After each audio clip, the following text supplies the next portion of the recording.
Original Congress నేతలు పక్క చూపులు చూస్తున్నారా? సొంత పార్టీలో ఆ నేతలు ఇబ్బంది పడుతున్నారా? కాంగ్రెస్ పై బీఆర్ఎస్ బీజేపీ ఇదే రకమైన ఆరోపణలు చేస్తున్నాయి. అధికార పార్టీపై సరికొత్త మైండ్ గేమ్ మొదలుపెట్టారు. కేసీఆర్ తో ఒరిజినల్ కాంగ్రెస్ నేతలు టచ్ లో ఉన్నారని, వారంతా బీఆర్ఎస్ లోకి వస్తామంటున్నారని మాజీ మంత్రి జగదీష్ రెడ్డి అన్నారు. ఇప్పుడున్నది ఒరిజినల్ కాంగ్రెస్ కాదని, అది హైబ్రిడ్ కాంగ్రెస్ అని ఆరోపించారు. ఈ కాంగ్రెస్ మోడీ చంద్రబాబులకు పుట్టిన హైబ్రిడ్ కాంగ్రెస్. ఇది మోడీ చంద్రబాబులకు పుట్టిన హైబ్రిడ్ కాంగ్రెస్. ఇవాళ తెలంగాణలో ఉన్న కాంగ్రెస్. ఒరిజినల్ కాంగ్రెస్ కార్యకర్తలు అందరూ కూడా బాధపడుతున్నారు. వాళ్ళు మన వైపే చూస్తున్నారు. ఈ హైబ్రిడ్ గాలతో ఉండే బదులు మీతోనే వస్తాం, రేపు కేసీఆర్ తోనే వస్తామని నాతో మాట్లాడుతూనే ఉన్నారు అందరు జిల్లాలో ఒరిజినల్ కాంగ్రెస్ కార్యకర్తలు అందరూ కూడా. అయితే జగదీష్ రెడ్డి వ్యాఖ్యలు హాస్యాస్పదంగా ఉన్నాయన్నారు కాంగ్రెస్ ఎమ్మెల్సీ అద్దంకి దయాకర్. బీఆర్ఎస్ ఎమ్మెల్యేలే కాంగ్రెస్ తో కలిసి నడుస్తున్నారన్నారు. అసలు వారిది బీఆర్ఎస్ పార్టీనా లేక టీఆర్ఎస్ పార్టీనా అని విమర్శించారు.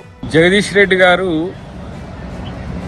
కాంగ్రెస్ పార్టీ నాయకులు బీఆర్ఎస్ తో టచ్ లో ఉన్నారని చెప్పడం అనేది హాస్యాస్పదం. మీ పార్టీ ఎమ్మెల్యేలు కాంగ్రెస్ పార్టీతో కలిసి పనిచేస్తున్నమాట మీకు తెలుసు. అయినప్పటికీ కూడా కాంగ్రెస్ పార్టీ నాయకులు మాతో టచ్లో ఉన్నంటే అసలు మీ పార్టీ అంటే ఏ పార్టీ? బీఆర్ఎస్ పార్టీనా టీఆర్ఎస్ పార్టీనా? ఇక నిజామాబాద్ ఎంపీ ధర్మపురి అరవింద్ కూడా కాంగ్రెస్ ను ఇదే రకమైన టార్గెట్ చేశారు. రేవంత్ కాంగ్రెస్ నుంచి ఎప్పుడు జారుకుంటారో తెలియదన్నారు. సువేందు అధికారిలా రేవంత్ మారుతారేమో అని అనుమానం వ్యక్తం చేశారు. అసలైన కాంగ్రెస్ నేతలకు సీఎంగా అవకాశం ఇవ్వాలని సూచించారు. 2028-29 రేవంత్ నాయకత్వంలో కాంగ్రెస్ పార్టీ చాలా అధ్వానంగా ఓడిపోతుంది. కానీ మన మోడీ గారు మెసేజ్ చూసాం.